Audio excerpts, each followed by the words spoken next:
Hello, viewers. I'm SB, And I'm Amabel.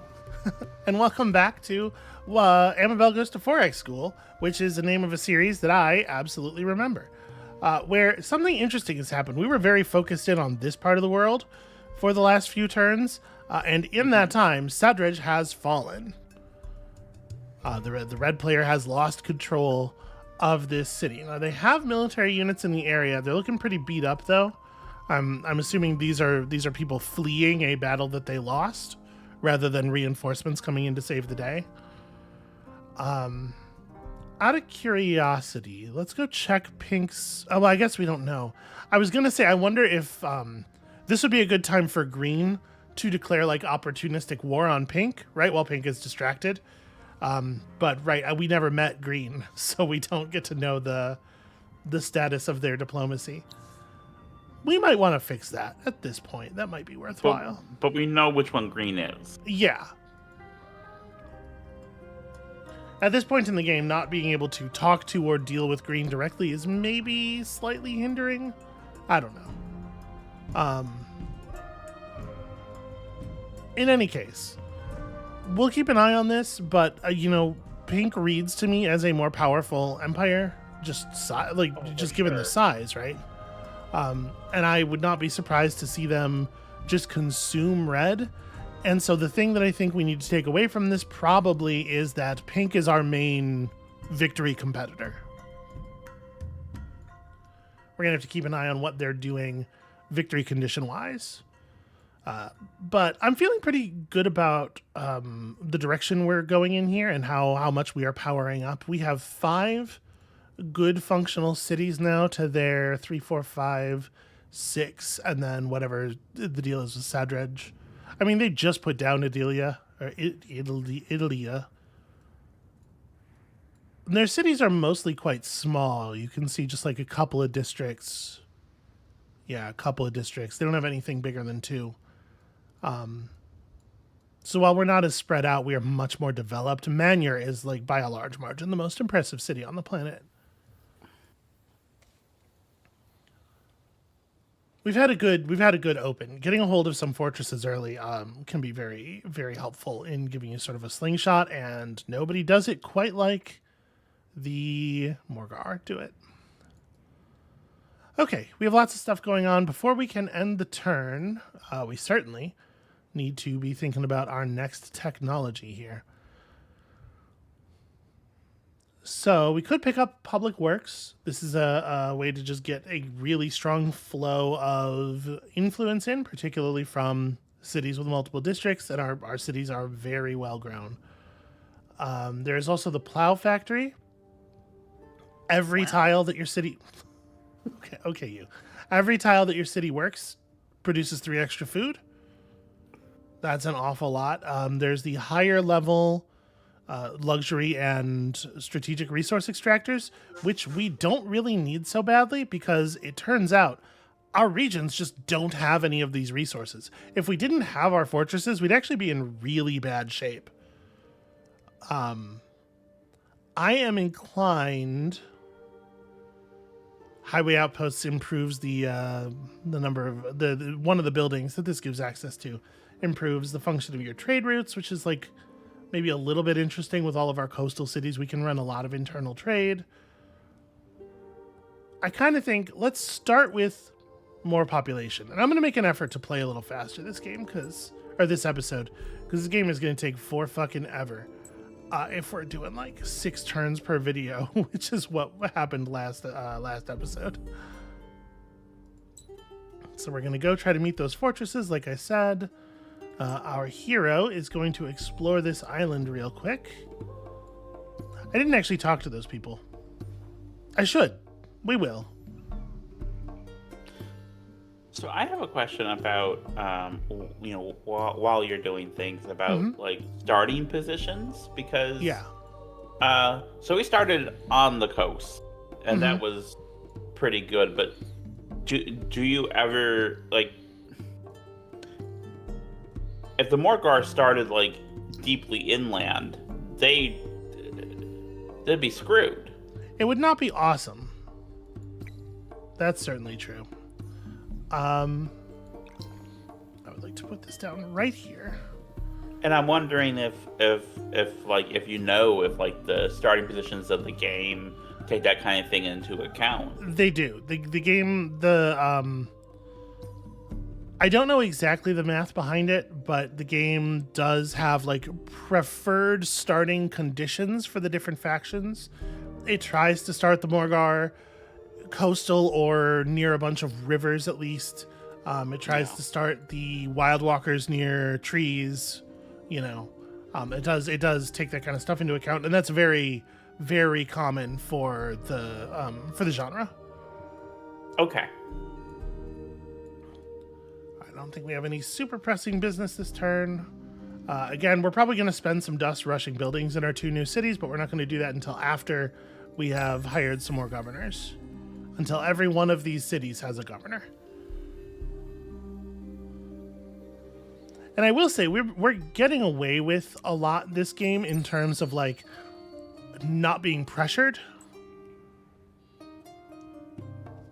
Things are going easier on us than they might in most games because we don't have a neighbor competing for us with land. We can kind of, like, explore at a very leisurely rate.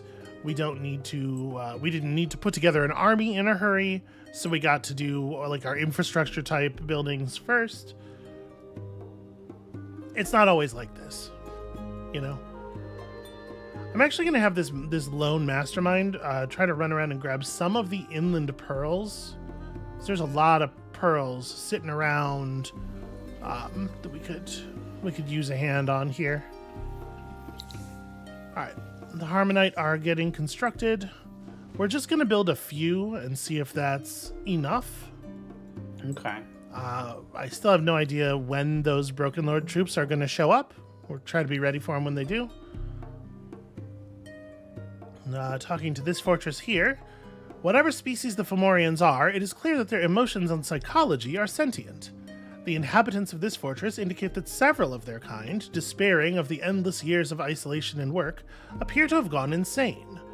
The crazed Fomorians stole a boat and left, disappearing near a ruin where they claimed they would find peace in the form of ancient relics or wisdom. They were not clear on which, but then they were not entirely stable. These Fomorians beg that you find them, learn of their fate, and try to bring them back. Okay, some of their friends wandered off. They say their brethren should be near these ruins over here, which are far to the south. I mean, we'll have a look.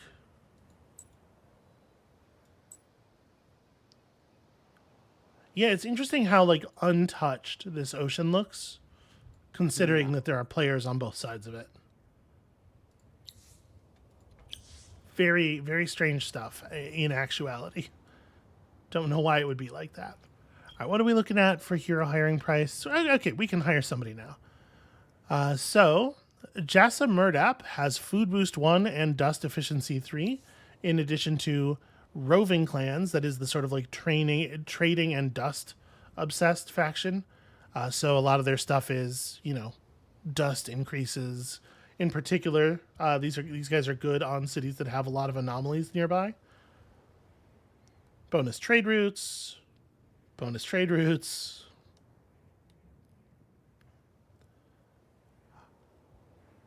When you get them up to this skill, the city can create trade routes with empires that you are in Cold War or even open war with, which is kind of interesting. Yeah. That's a neat capability. Honestly, Jassa would not be a terrible fit. We do have a city that has an awful lot of anomalies. I mean, all of our cities have at least a few. You have Food Boost 1. You're another Ululani Rawi, which is like, we do have 2 volcanic regions. We could just have them both captained by one of these. Actually, I don't hate that. That's kind of, yeah, let's do that. Okay. So you get the new one. They're both Ululani Rawi the Third, too. The game appends like a random number to them to hopefully help differentiate them, but we rolled the same random number twice, so that's a little silly. Okay. And yeah, let us continue on. So now we're short a single governor. No, we have enough governors, actually. Okay, so from here, Dust goes into rushing people out, or rushing buildings out, equipping units, that kind of stuff. We're going to move our commander over to this village here. Have a chat with these guys. I think the neutral army there might attack us, and I'm not super concerned if they do. All right. Whether or not you believe that war is a useful pursuit, you may be up against those who are convinced of it. To get this minor faction's respect, you must show them how you develop, deploy, and instruct your troops. So for 5 turns, your armies need to master the arts of war. For 5 turns, ensure that you have a unit of at least 4 of the 5 existing unit classes in your Empire garrisons. So you can see from the tooltip here, when it says unit classes, it means infantry, cavalry, range, support, and flying. And if we do this, not only will they be pacified, but they will give us 15 of one of the endgame strategic resources, which is interesting. Part of the reason I didn't really run super fast is that this faction's unit is just not very good at fighting. Okay. They have a pretty weak combat unit. Not to say that it can't be good, but without equipment, these guys are a little soft. I'm not sure what we're going to do with that. Red has downgraded us to Cold War. A status of peace does not match our relations. That's a curious thing to do. My friend, I think you need friends right now. I'm not sure why he thinks that's a good idea. Now, which faction is Red again? Was that? Red is the Broken Lords, the sort of crazy vampire ghosts and locked in suits of magic armor. Okay, so I mean, and that's the one that's coming at us, isn't it? Well, yeah, but the fact that the units that are coming at us from that quest are Broken Lords, they don't have any connection. Oh, okay. They're 2 different groups of Broken Lords. Okay, so over here we have finished our burrow. You can see we've got all of this industry now coming in off of the ocean, which is fantastic. And let's go ahead and build some stuff. I think the next thing we're going to build is this plow factory. Let's really start pulling in the food. Plus, you can see the number of tiles this city is working now. 3 extra food on each of those tiles is going to be a very significant amount. Let's industry focus. Let's get that done quickly. That's going to be a big deal.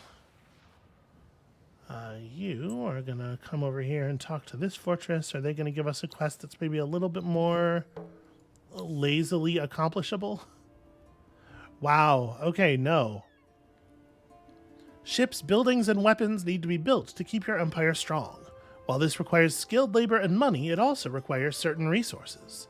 These exist on the sea fortresses as well as on land, and a wise course of action would be to take control of a few.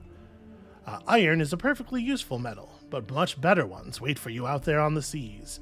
So we have to conquer enough fortresses to gain 10 more strategic resource facilities than we currently have. That's a lot of... That's a lot. I don't know that that's happening. That's... Yeah. Here's 1. Oh, sorry. Here's 1. Here's 2.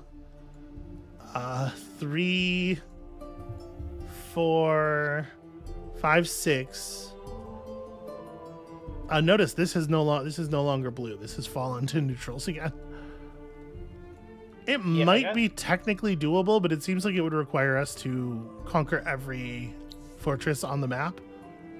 Everyone that's not currently conquered, so that's a bummer. We're probably not getting that.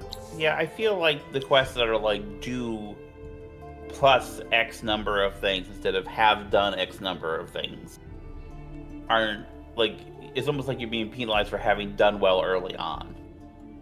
Well, I don't know that being penalized is not the way that I would characterize that.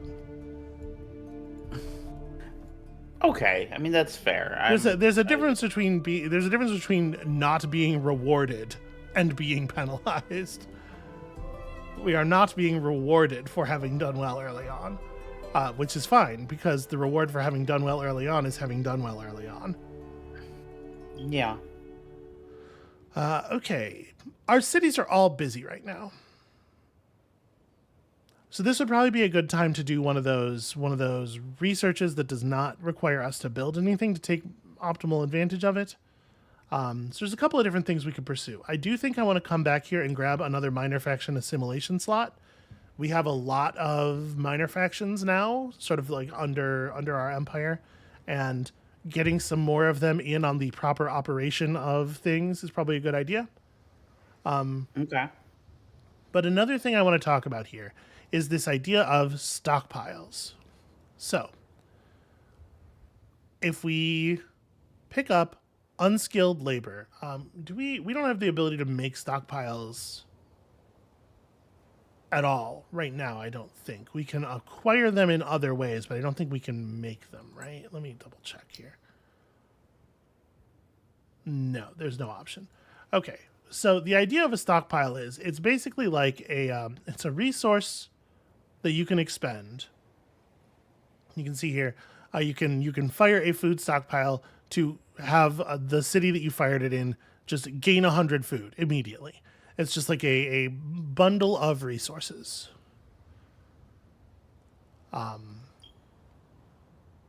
We can research this labor technology here to allow us to build stockpiles in our city, and it improves the output of our stockpiles tremendously.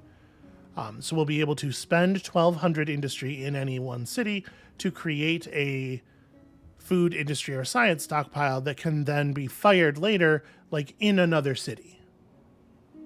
Or, the science stockpiles happen on the empire level, but it lets us do a direct industry to science conversion. Okay. In that case. But like this can be helpful if you have, like, say, as we do in our case, one city that is extremely productive and a couple of new cities that aren't and could use a little bit of a push. This is a way of inefficiently distributing production from one place to another, right? Okay, yeah. One reason that this is maybe unusually valuable for us is that we recently came into control of an industry stockpile facility, which is just going to give us one of those industry stockpiles periodically for free. So we would like this to have the highest value it can have, right? Yeah. There is another technology in Era 4, organized labor, that increases the value of your stockpiles even more. It also pushes the cost up, but it is an overall efficiency gain. If we're going for a science victory, if we indeed end up doing that, it will be nice for us to have a way to turn industry into efficiency, or industry into science, even somewhat inefficiently. Especially since we have a couple of cities that have pretty high industrial output. So I think leaning into these stockpile technologies is probably a good idea for us. So we'll throw that on the queue as well after the ability to assimilate more minor factions comes in. Okay, do I want to fight this? Our dude does not have any equipment. He is still base stats, although he is level 4. He might be able to just take them. This thing doesn't give him good odds, but I think there's pretty good chance we could just beat them. I'm gonna fight him. They're really not very good units. Okay, so we have 1 speed. This is gonna be a ranged versus ranged battle. I'm gonna want to stay in the trees. They're gonna come at us not from the trees, so unfortunately, we don't get to do very much here in this first turn. This is just going to be hanging out and waiting for them to... they do have this healing ability. So the thing that's special about these guys is, first of all, they can cast heal and just heal a friendly unit for an amount based on the caster's damage. Secondly, they have this healing halo effect, which makes it when they cast heal or do their attack, they heal all adjacent friendly units. So once you get their damage value pumped up, these guys can be very effective, especially in an army of like where you have a lot of ranged units that can like cluster around one. They can form a very like durable ranged core.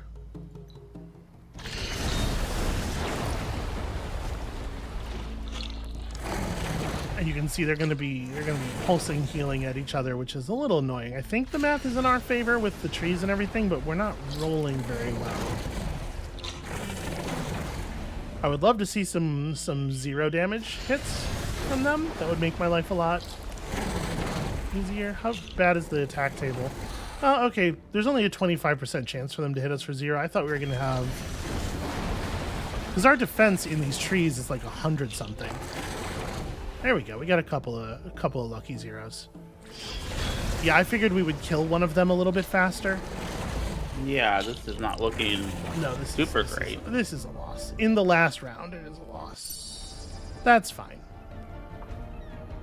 So what we're going to be spending some dust on in the very near future is healing our hero back up. It's only 260. We're gonna get that next turn. That's a little inefficiency. At this point, that's not so devastating. There was a point in the game where that would have been really bad.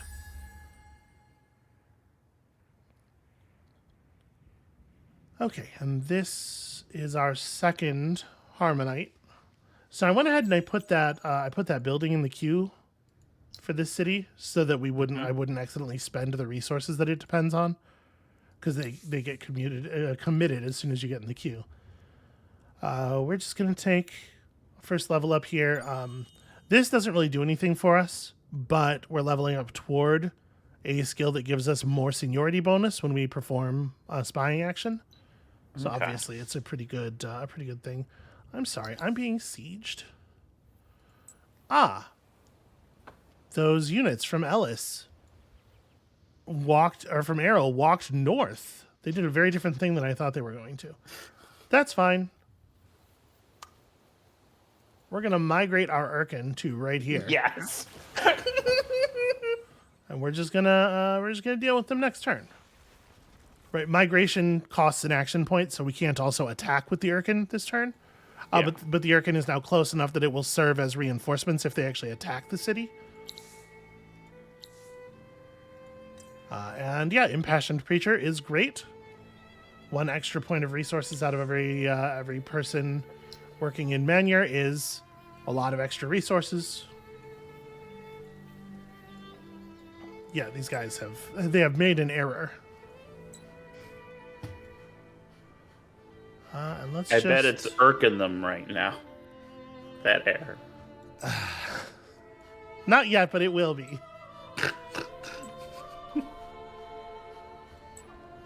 Okay, and then we're gonna head down and talk to this other fortress. Although I am no longer confident that it is going to be helpful for us to we're not going to take this ocean region over via quest. Oh hey, and finally we have vision of green, and I guess green can see us. I wouldn't think that would be the case, but we've formally met them now, so. They believe themselves to be the custodians of Auriga. They have not met Blue, and they are not at war with anybody. Okay.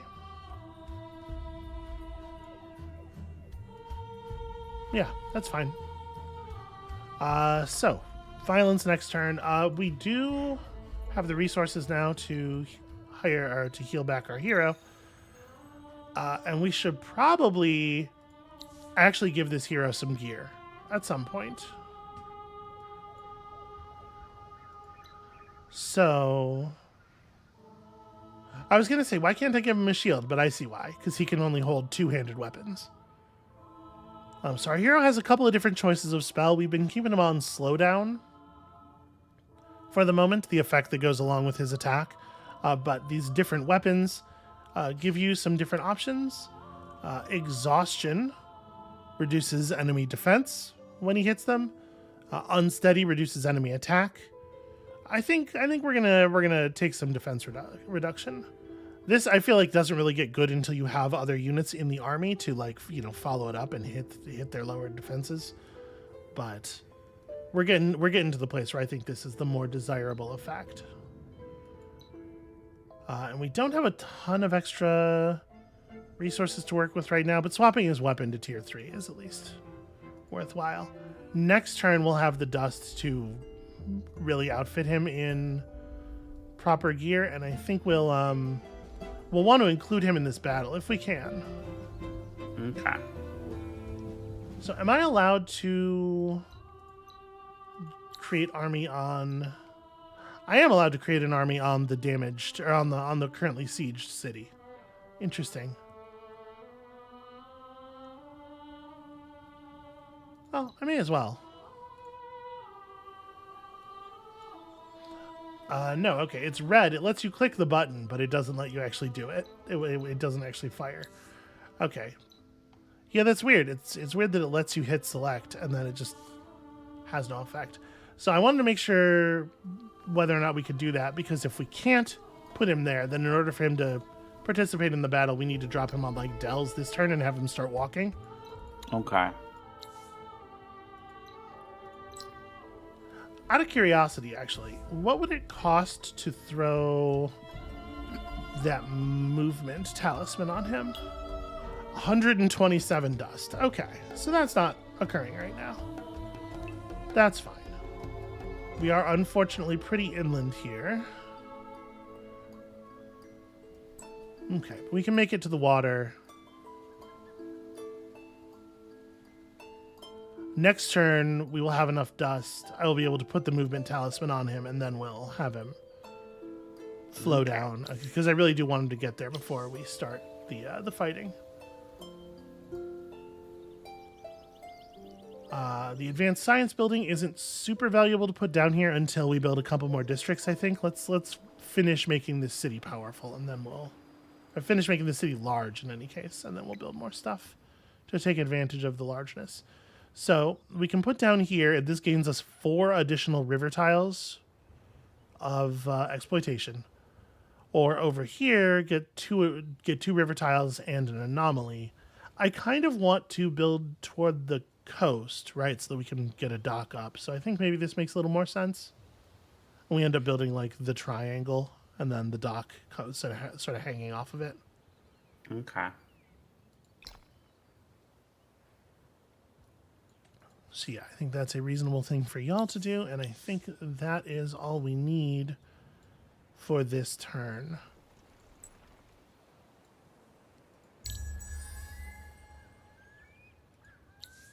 All right, I want to make sure that I get this equipment change done quickly. As soon as the button becomes available again, basically. That actually... It did, okay.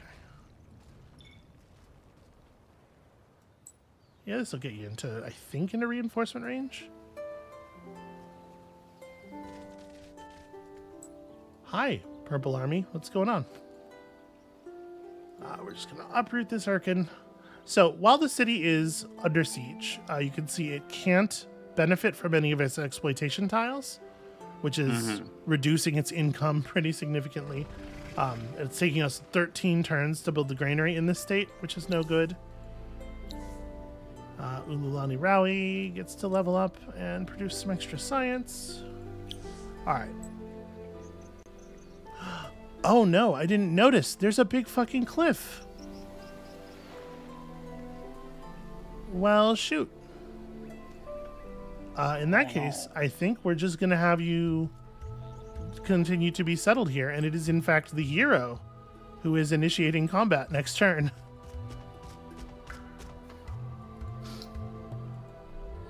Yeah, that's... This is the one big downside of this view, which I prefer to play in for clarity's sake a lot of the time, is that it makes it very hard to see cliffs that are on the border of a region. Okay. Because you get the colored outline covering it up. That is not the first time I have made that particular error, let me tell you. And you can't move down the cliff. No, the Urkin cannot just move down the cliff. Flying units can. Flying units can ignore that kind of stuff. The Urkin cannot, sadly. It is a pretty large, sheer cliff. Okay. That's fine. We'll deal with them next turn. We're a little behind my ideal pace on our faction quest here, but it's fine. We're living. We'll be okay.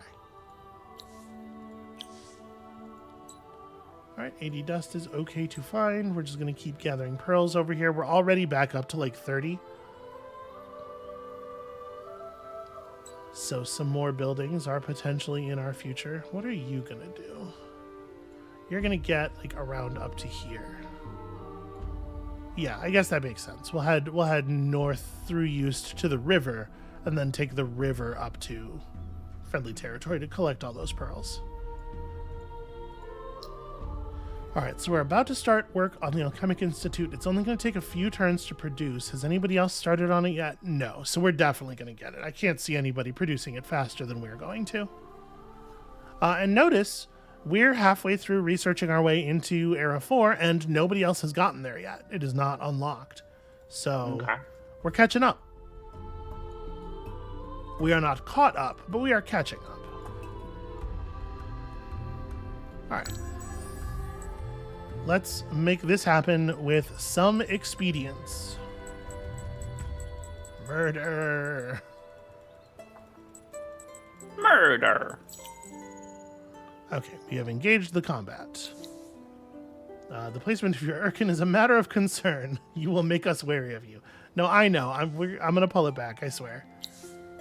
Ofosu is level 3 now, which is interesting. I'm a little reluctant to actually do anything with him until we hit that skill that gives us a bonus to any earned seniority. So I think he's probably going to sit there and not pull the trigger for a while.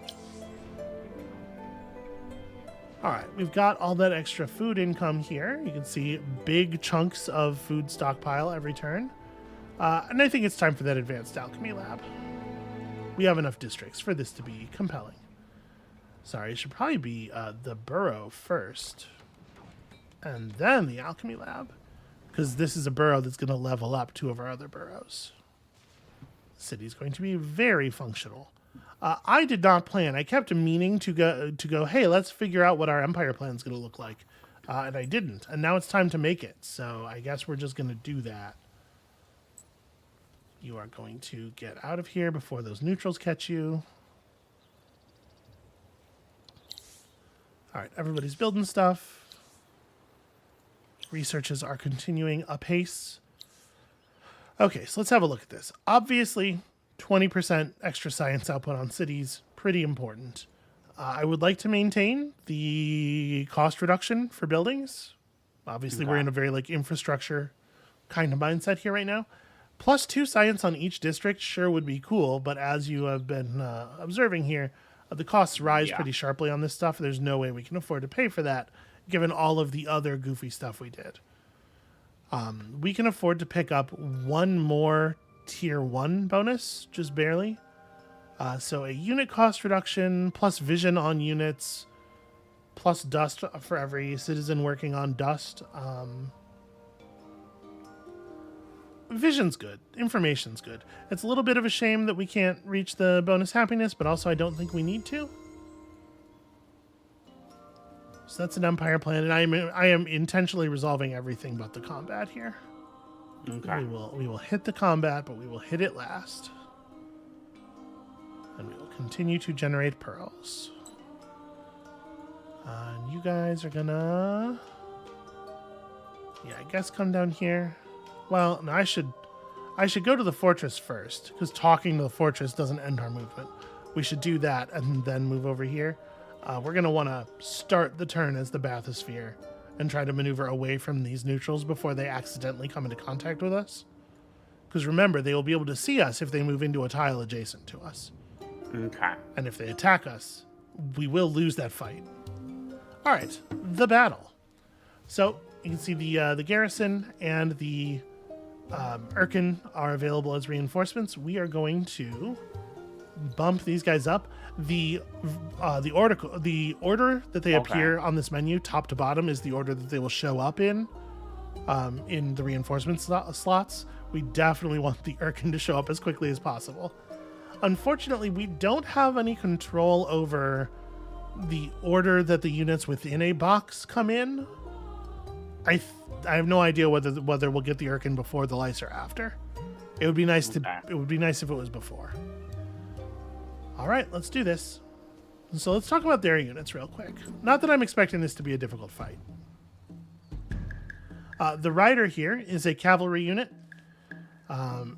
Most cavalry type units have charge, which gives them bonus attack if they move, and more bonus attack for every space that they moved. We can blunt the impact of this somewhat by just accepting that he is going to reach us and standing right next to him. But I do want to be out of range of this guy who has 3 movements. So we'll probably start here. We're not going to stop him from getting to us, but we don't have to let him get up a full head of steam. Then they also have this Dust Bishop. So if you remember, I told you that the Broken Lords are essentially like robot vampires. Yeah. They do not have biological forms, and so they do not naturally regenerate health. The Dust Bishop is one of the ways, as a Broken Lords player, that you deal with the kind of attrition through combat damage that other players can heal off in the field. These guys have the Life Siphon ability. Whenever they attack, they have a ranged attack, and whenever they deal damage, they heal themselves and adjacent friendly units for 35% of the damage they dealt. So we need to watch out for him doing that, but a single Dust Bishop with a couple of cavalry units is this is not the most terrifying situation for one of these. I'll tell you what can be really scary is like 1 or 2 heavy infantry units to form a wall, and then like 6 Dust Bishops backing them up, just moving in a hexagon and heal bombing all of their friends every time they do everything. All right, so I'm going to set us up like this. We should be just out of range for these 2 to affect us, but this attack is going to happen this round. Nothing we can do about that. Okay, and the Urkin comes in first turn. Fantastic. The Urkin gets to go first because the Urkin has all of the stats. Notice the initiative values on these enemy troops are very low. Dust Bishops are slow as hell. We are not going to do anything fancy here. We are just going to rush them screaming. And yeah, that's the plan. You can have strategy or you can have a kaiju. I'll give them this. They survived that. Ooh, look at that. He was smart enough to move around. He still spent his whole 3 movement. And when you do 0 damage against the Urkin's incredible defenses, you unfortunately heal 0 as well. So the Urkin crushes that unit. Our hero gets run down a little bit, but survives critically. The lice, if you'll remember, are basically like glass cannons. They're very, very low defense units. Oh, that's a curious maneuver.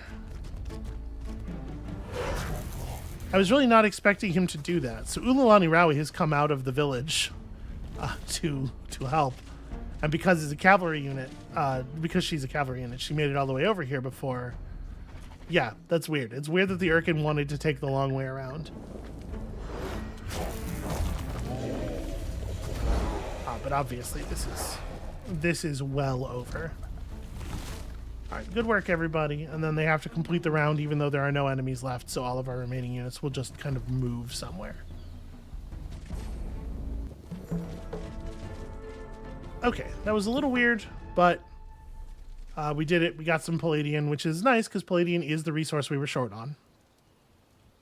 Morgar trembles. Small minds, so easy to dominate and bend. To seek and master other minds. The future and the intent of the Morgar is clearer now. But as the Morgar mind expands, it finds that something is blocking it. Morgar feels something. It is out there, limiting, controlling, defining, keeping Morgar mind under control, keeping it feeble, free but chained. The thing is an old thing, a thing of the jailers, an evil thing. A thing that must be discovered, thwarted, destroyed before it can hobble the Morgar mind. Rage, hatred, old evils still exist, still haunt, still try to dominate. No, calm, controlled, thinking. Only Morgar will dominate. Must learn of jailers, their magic, tools, machines. Grow stronger, grow smarter. Start by collecting dust and luxuries, collecting power and strength. So we have to make it so that the total value of all of our tiles, the total dust value of all of our exploited tiles is 186.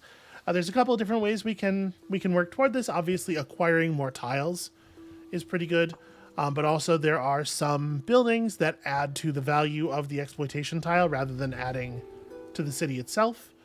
In particular, that dust transmuter. You remember that building we talked about last episode that adds 10 dust to every tile that produces dust? Yeah. That would finish the quest by itself. Okay. So that's a thing to work toward, and we can absolutely work toward that. I am going to make that our pinned quest because I am a little afraid that I will forget if I don't. And the reward for that will be Titan Bones. Sadly, just a few too few for us to run it as a booster. But Titan Bones is definitely one of the better boosting luxuries. You can see it gives plus 50% industry in all of your cities for 10 turns. That's pretty good. Yeah, you can run an empire on Titan Bones for sure. Also, there's these roaming lice just kind of still hanging around. I can't attack them with the hero this turn because we spent our hero point already. But I can get over here and prepare, or we spent our action point rather already. I can get over here and prepare to attack, and you can see the Urkin is just barely inside the area of that battle. So we'll get the reinforcements, and our hero's going to just start fights over here for a couple of turns. That's our plan, because we have some things to clean up. You lot have already moved. We did everything else, right? Yeah. Yeah, okay. So we have two things that we want to do quickly at the beginning of the turn. This is going to be a little clumsy. I'm going to hit end turn here and try to initiate this battle as quickly as possible. That'll lock the area. Nothing within the battle area will be able to move until the battle is resolved. And then we're going to try to go over and grab our sub very quickly. Which is, I should have gone the other direction. Okay, the neutrals moved away from us, which is helpful. We're going to let the theoretically friendly ships just kind of move past. Okay, so what did they give us? Give them 16 glass steel. We'll get control and receive the Pedagogitor, which is an item you can equip on a ship to increase the rate at which it gains XP. You can see there it is made of the green strategic resource, which is one of the top level ones. That's one we don't have. This thing is incredibly expensive to equip on like your whole fleet. I don't really care about this design.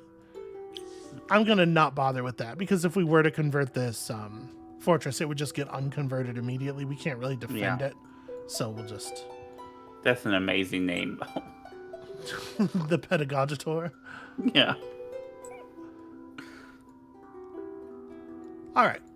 I don't. Sounds like a dinosaur that's a teacher. That's pretty good.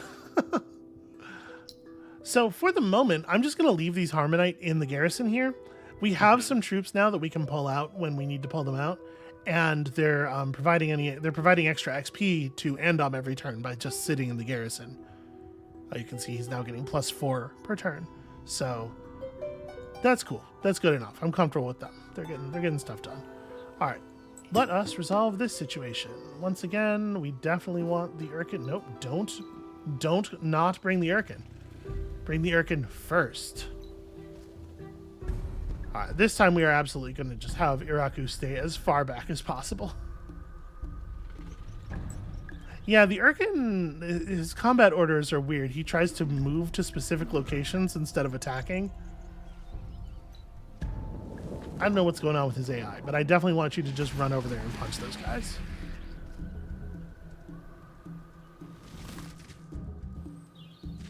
Alright, and then our own lice can finish the job.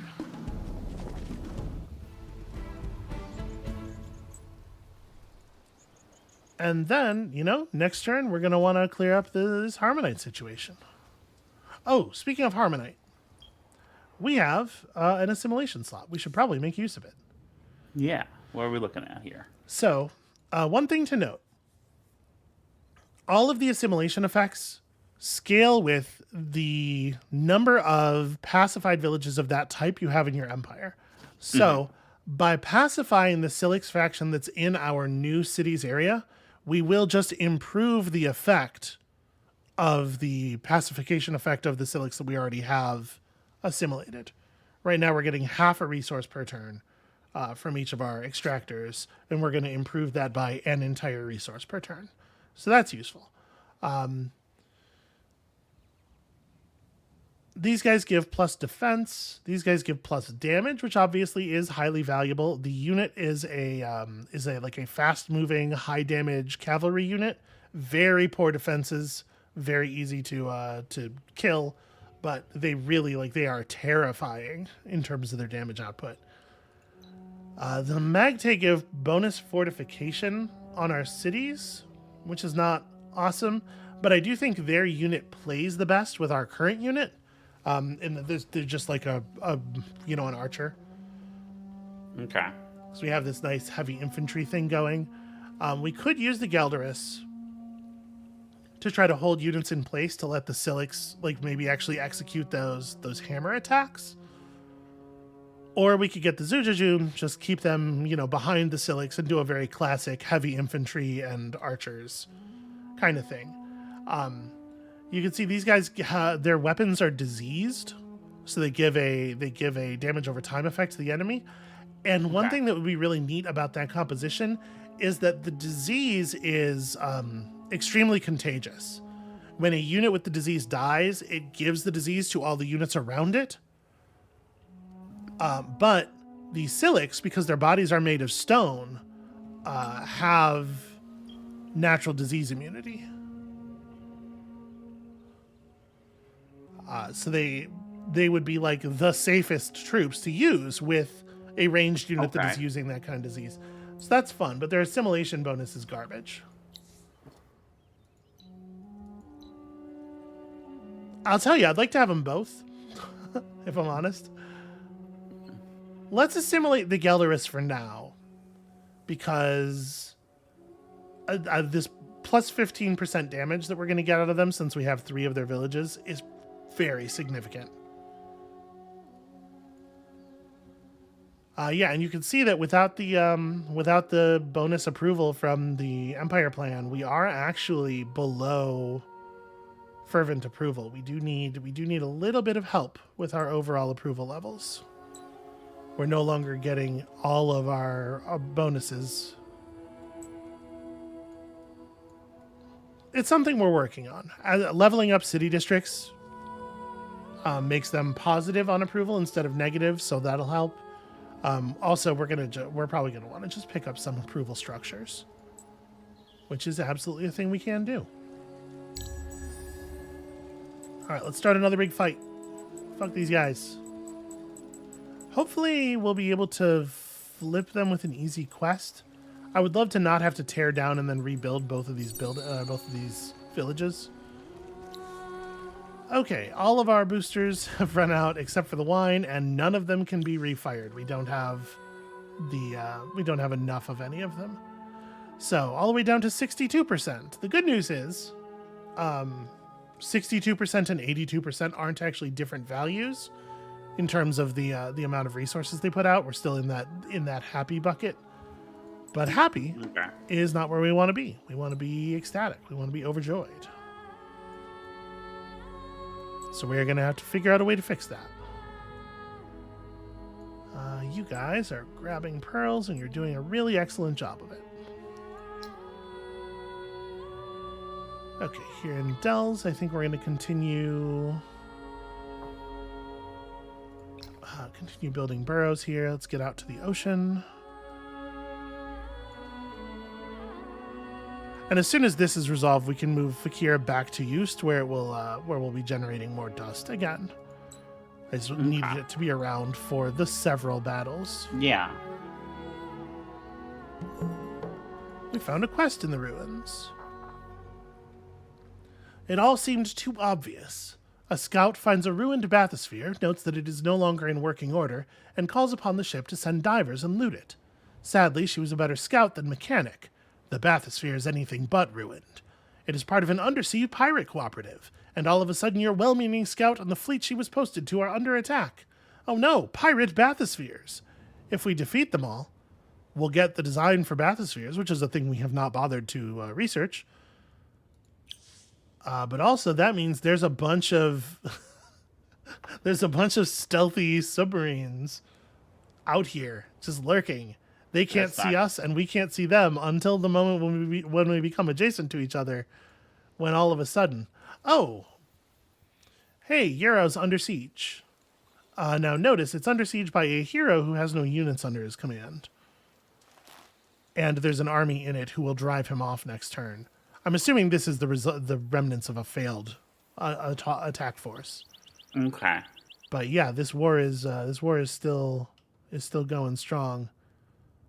Pink has taken another city. Red is probably done for. Yeah. It's going to take another turn or two, but they're probably done. Okay, let's fight what hopefully will be the last battle that we need this Urkin for. And once again, I'm just going to keep Iraku like way in the back. There's no reason to do anything at all with you. Oh, I didn't reorder the units this time. What a fool. I'm sure it'll be fine. Okay. The good news is these ones are equipped with hammers instead of claws, so they don't have the extra damage counterattack. And we can like just ride up on them and pin them back here. Yeah, this is fine, I guess. Go get them. Gosh, you're fast.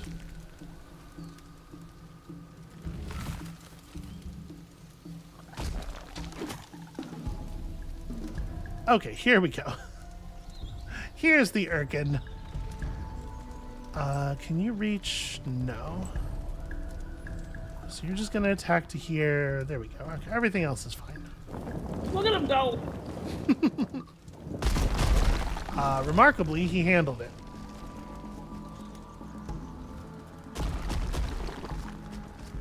This is all just a show of force. We want to make sure that the Alayi know what they're dealing with if they try to attack us.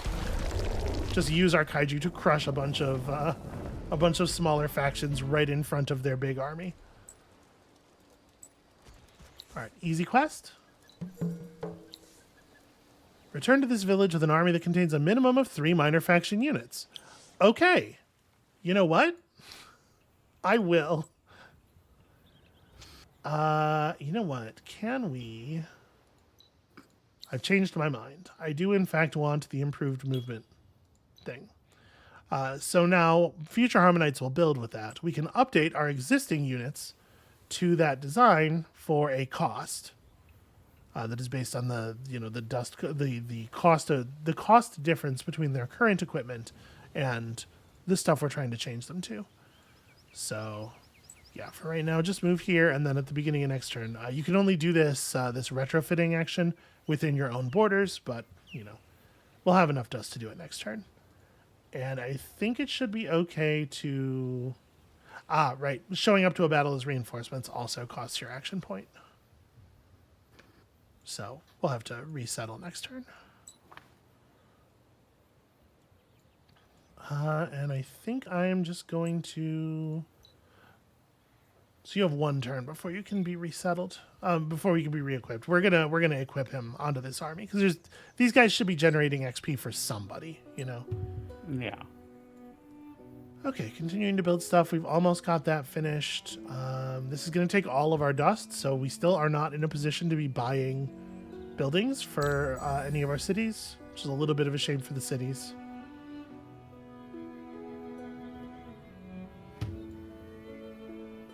You can see we're already on 150 of 186 for that faction quest. We're getting there. Yeah. Somebody has sent us a diplomatic... a unilateral diplomatic thing here. Peace is poorly appreciated by nations like yours. All right, buddy. That might well be him identifying us as the primary victory threat. Or it might just be him being cantankerous because the AI is like that. We'll see. But with all this extra movement speed, shouldn't take too long for us to get up there and prove to them that we take our minor factions seriously, which is important. You can reroute back to here. We get all that dust income back. Good job. I love the animations of the Urkins so much. He is a hero. He's the greatest hero of our age, without question. It's a different age here than it is. Okay.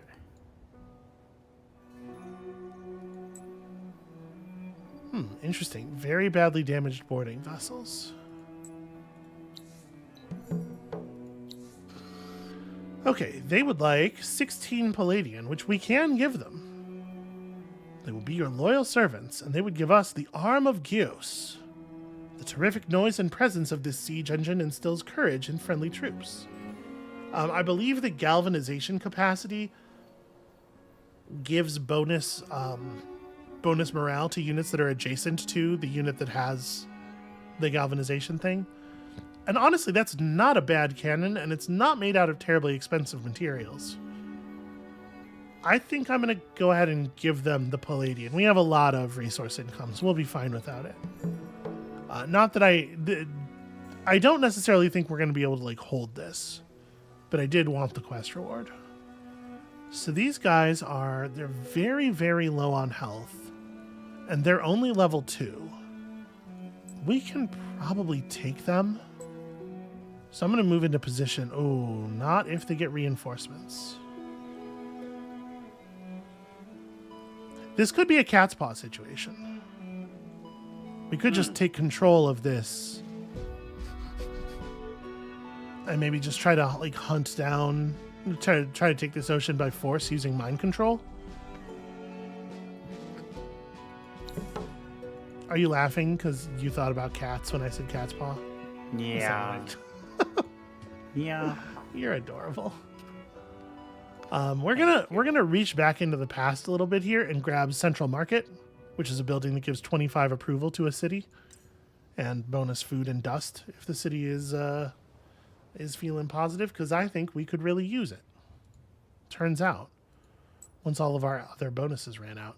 So how many technologies are we? We only need 2, it looks like. Yeah, 2 more technologies for Era 4. We're coming through them pretty quickly. I think I'm going to do this. I think I'm going to grab these guys. I don't intend to keep them for long, but we're going to use them for some violence up here.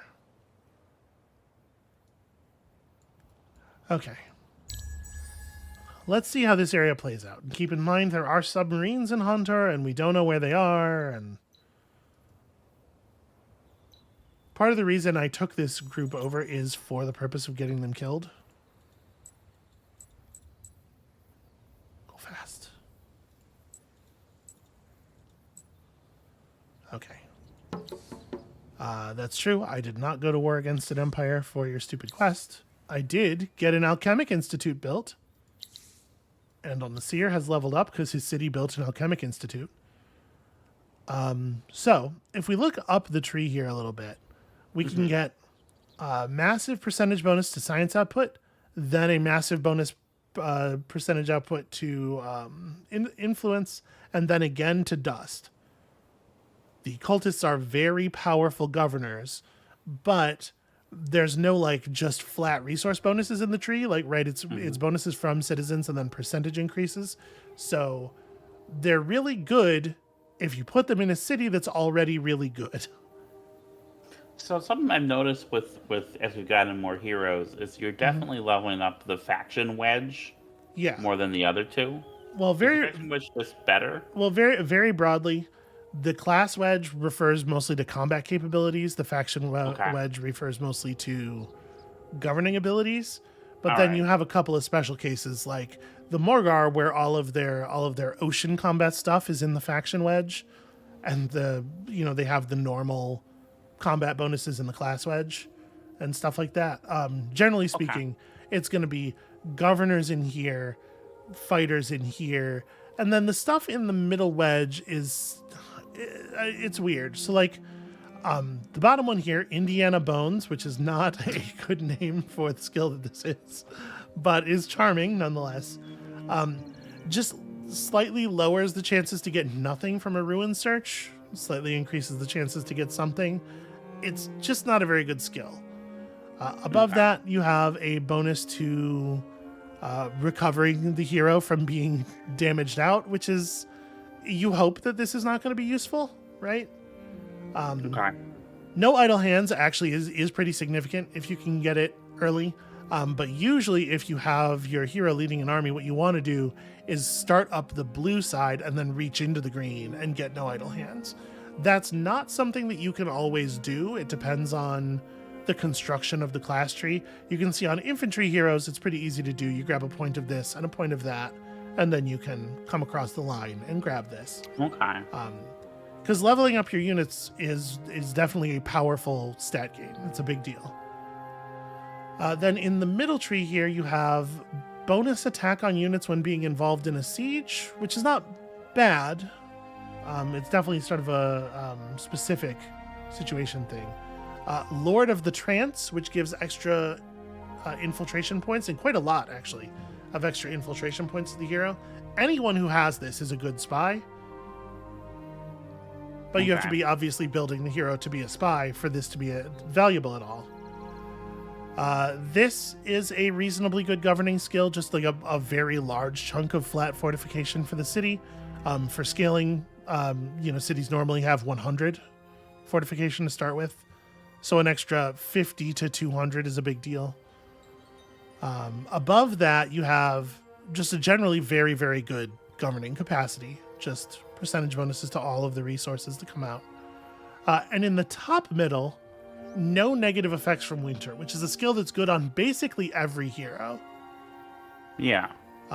Reducing the effect of the output reductions on your cities, making it so your army moves at normal speed and can see normal distances in the winter, could give you a huge advantage over enemy armies that don't have this. But you can see how this stuff is it's a little more, this makes the city that the hero's a governor of have higher security, which is not bad, but the value of the bonuses in the class and faction tree makes it hard to want to climb up the middle. So mostly what you're doing is climbing up the one that's more appropriate and then like reaching in and sniping particular green points. Okay. But usually you do want to do a little bit of that because you want to give yourself some path to Cold Operator, because Cold Operator is legitimately very good on every governor and, well, not every, I was going to say every governor and commander, every governor and most commanders, I would say. You're going to see with the next faction we play, not everybody is as bothered by the winter as some of us are. Okay. Anyway, did I actually spend the skill point? I didn't. So there's a question as to whether we want to go up to Will of Achille or whether we want to get all 3 points of Impassioned Preacher first. Because obviously these percentage boosts are better when they have more flat math behind them. I think I am gonna focus on this. That city has a lot of population and it's only going to get more populated. You are continuing to grab pearls.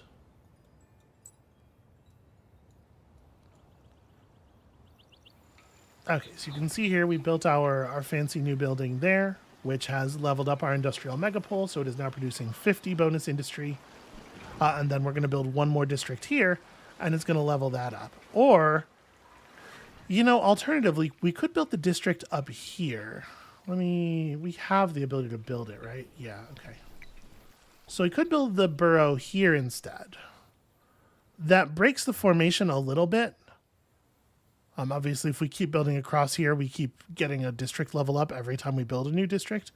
But building back this way gives us access to that anomaly, and it's still a 4th district adjacent to this. And maybe the shape of the city gets a little weird as we head out to the side here. But I do want to try to grab these anomalies. I think I'm going to do that. That's a plus 10 approval anomaly as well. So let's get that done. Then let's get the plow factory done. So the dust transmuter is actually not very, very exciting here. We'd be able to build it quickly, but plus 10 dust on terrain that has dust on it already. You can see most of our tiles don't. Out here in like the grasslands on the forest, tiles are mostly food and industry. I think like this is probably the dust transmuter city where almost every tile already has dust on it. It's just a matter of getting it built, which will be slower.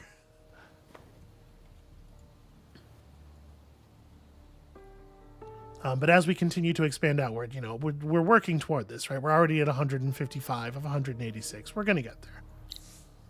Okay, everybody's building stuff. Everybody's happy. We got dust rolling in. Moving Fakir back here did not boost our dust output by as much as I was hoping it would.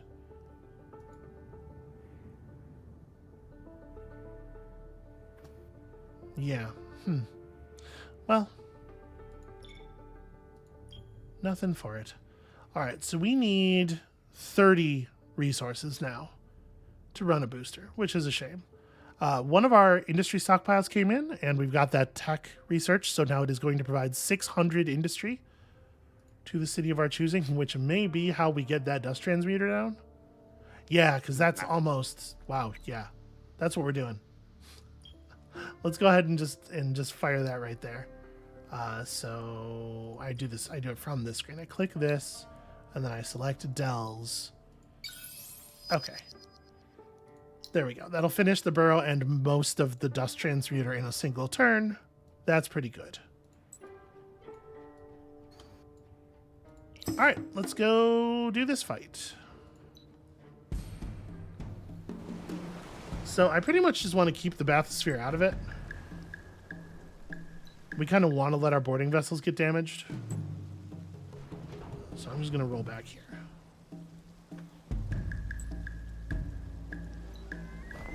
Because right in the end, the way I want to lose control of these ships is them dying, not surrendering them back to neutrality.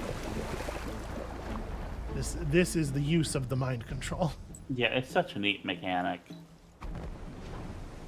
And it's something that you get to do with a science fiction or fantasy setting that you wouldn't get to do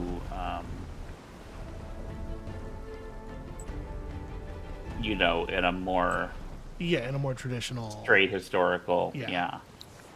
All right, what's the deal with this place? Return when you are ready to give them 150 dust.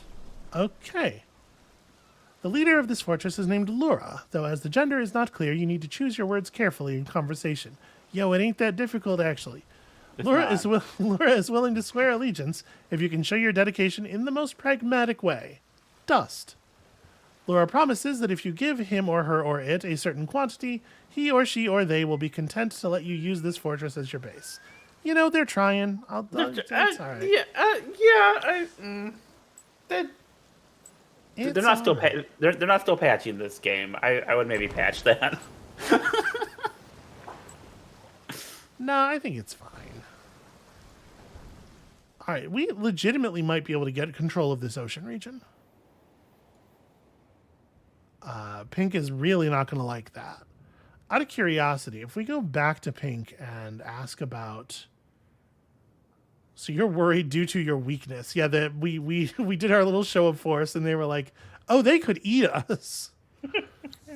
I'm not going to. It seems like a real pain in the ass to do so. Interesting. They would love it if we would... Oh, that's an interesting idea. If we use our black spot ability on red, they would be very happy to give us peace. They would give us peace and some decent technology, maybe. They're pretty touchy about what they'll give us, but it's an interesting idea. It's expensive. It doesn't seem like it necessary. To be perfectly honest with you, I don't know that we're gonna black spot anybody this game, because like the time to use the black spot would maybe have been when we saw that Pink was starting to win this war. Black spot Pink so that it becomes possible and profitable for Green and Blue to just sort of like pick off their armies. But honestly, I don't know that Green and Blue have much of a military force to do that with. We're in a situation here where there's just like there's not a lot of bodies for land combat. So it's been a hot minute. Can you remind me what the black spot does? Yeah, so we can... How do I do that? I thought it was something we did on this screen. Decoration of black spot on? Well, but this is me offering the diplomatic term of I'll black spot. Oh, I can't do it to you because we're at peace. Yeah, here we go. So if we put the black spot on an empire, it means that everybody's allowed to attack its units everywhere, regardless of their level of diplomatic relations with it. Even if they're at peace, even if they're allied, even if they're at Cold War within its own borders. And anybody who kills any of this empire's units gets dust. There is a reward for hunting down their units and killing them. You can put a lot of pressure on somebody in this way. You can make it very difficult for them to be able to like move around and do things in the world. And you could just like black spot somebody who's in a bad spot and then make them pay for you to remove it. Oh, hey, another Urkin. Breaking through the crust, the ancient Urkin beast's echo roars across the land. Yeah. A roar echoes across the land. So this is Chaka. Chaka is the second Urkin. Chaka would be pacified by getting 40, I think that's Quicksilver? We do not have that. We don't have any of that, I don't think. No, we have some. Certainly not 40. Is there Quicksilver on the luxury market? Is anybody... There's 14, so not nearly enough. We haven't interacted with the market very much either because we've been so busy with our dust. But we will at some point. So we are not going to be able to get Chaka through peaceful means. However, we could roll up on Chaka with an army and subjugate it by force. Obviously, using the other Urkin. Or if we wait, eventually, when the Urkin resettles, I think its desires change. Okay. I'm wondering if purple has the strength to subdue it. Because I would hate to see that. I would love to be the one who does that, you know? Alright, let's do one more turn so that we can close up this region. I'm sorry, I didn't realize how past the hour we were already. Because, 4X's. Yeah. I don't know if you know this about me, but I enjoy this genre of video game. This is a thing that I like. Yeah, it's weird. That's amazing. I can't help but notice that our dust per turn just went strongly negative. What's the story there? Let's do this. All right, pacification. Hooray. Stuff's happening. All right, first things first. Iraku has gained a level. We're going to give Iraku... What are we going to do with you? At this point, what am I going to do with you? We can start up our class tree. Like, we have all of this, like, be a better combat unit stuff. Mm-hmm. We can buff up the strength of transport ships under his command, but honestly, it doesn't feel very, like... I think we would rather just not put transport ships under his command. The ability to see invisible units. No negative effects from weather. This gives bonus approval in cities with ocean exploitation. Like, we're not really going to use him as a governor is the thing. So, yeah, I guess just, like, start buffing up his other commander capacities. Bonus defense for his units. Not very much, but, it's something. We have a quest. Unnatural resources. It seems that a group of freelance entrepreneurs, note, pirates and brigands, wants to come clean. However, they need a justification to convince their followers that it makes sense to adopt a sedentary, low-risk lifestyle, and they are wondering if your empire might help. They'd be happy to operate your resource extraction sites, generally far from prying eyes, if you open up enough sites for them to bring in their kith and kin. In addition, they'll throw in a bit of their ill-gained booty as a thank you. After all, there are many keys to wealth and power on Auriga, but harvesting the abundant natural resources is one of the best. Why not gain a bit more? So we have 15 turns to build some more strategic resource extractors within our empire. to give these guys room to join us and operate those things and get some titanium. I don't know that we care about this. The wine ran out. That's a big part of the problem. We've fixed that now. John Port is also leveling up. More dust from all terrain that gives dust in that city. That seems pretty good. Also, a dearth of dust. Dust overexploitation has unbalanced the cycle. Less dust than usual is being harvested from the terrain. All tiles that give dust are giving 2 fewer points of it. That has broken our economy pretty badly, actually. Oh. That's really, really rough. Okay, so we're going to need to do some things about that.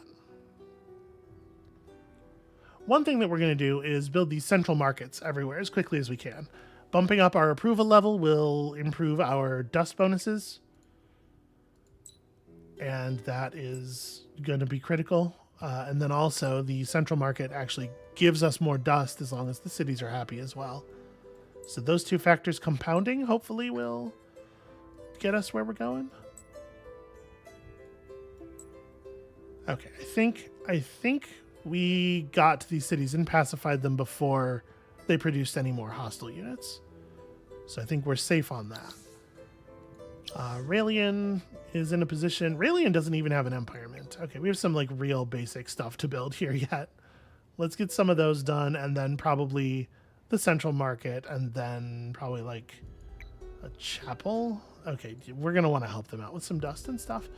How is... Okay, food production is going well because we built the food buildings first. Winter could come any minute now. I'm hoping we have some more summer left. Because I really like for the basic food building in that region to keep working for the moment. Okay, and we're about to move up into the next era. So what is the last tech we're going to get before the next era becomes available to us? We could go back and lean into some of the stuff that we've missed. We didn't pick up topography. But if we're thinking about a science victory, we probably want to at some point. Because the Center for Mineralogy, which is a building that you can only build once in your empire, gives a tremendous amount of science output for every person that is working on science. It's definitely like an important building for that victory type. And then on top of it, the Geomic Labs, which gives you 2 extra science from every terrain tile that already has science on it, is really good when your cities are really big. When you have like built out really wide like we have. So let's make topography the last thing before we move into the next era. And it kind of seems like we might be the first people into Era 4, which bodes very ill for anybody else winning the game. Unless they're going to fuck up our shit, militarily speaking. Okay, so what happened here is more ships showed up. They're trying to take our stuff. Let's see about that. That's rude. That is rude. And look at that. With the changes we've made, we've already gotten back to neutral on dust. So that's good news. Let's have the boarding vessels show up as reinforcements first. Because they actually attacked the fortress, the empty fortress. So they're going to get a turn of aggressive positioning here before we really get to do anything. Please focus up. How do I think these 2 are going to move? You're going to move first. Yeah, this is right. Ooh, wow, that didn't work very well. Come on, show me some... Okay, that's better damage.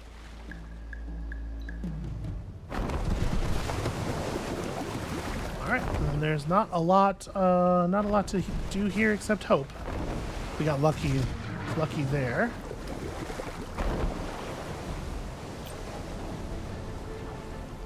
That is a level on our bathysphere. Pretty big deal. Remember, in ocean combat, like, the amount of the stat distributions are much, much tighter than in land combat, so the stat difference from leveling or not leveling is a bigger deal. All right, we gave them 150 of our dwindling dust supply. They gave us back 30 influence immediately. You please the inhabitants of Listening Post to ask you to show off Lura's newfound importance. With a hero-led army, talk to the manufactorium in the same region. Can we... that's a friendly... I don't know that I can talk to them anymore.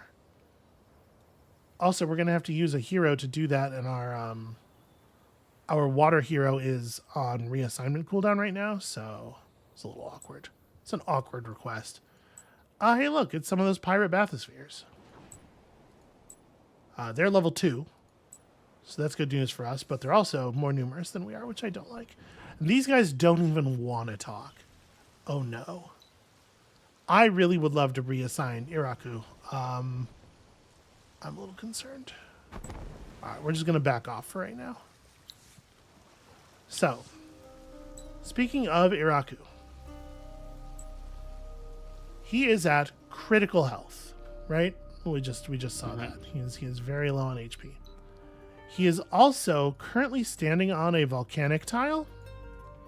And units that are on volcanic tiles do not regen at all. So we need to get him out of this area. Yeah, we'll probably just like make a run for the water and then figure things out from there. We just need to get out. This you can see this actually still counts as a volcanic region at the bottom of the tooltip over there on the left. No health regen on volcanic terrain. So never mind. We're going this way. Try to give him a couple of turns of regen before we transfer him over there. Oh no, look at this though. The lurking threat. We're down to 92 of 186 because of how all the dust tiles got fucked up. Oh, that's rough. That is very grim. That is very grim.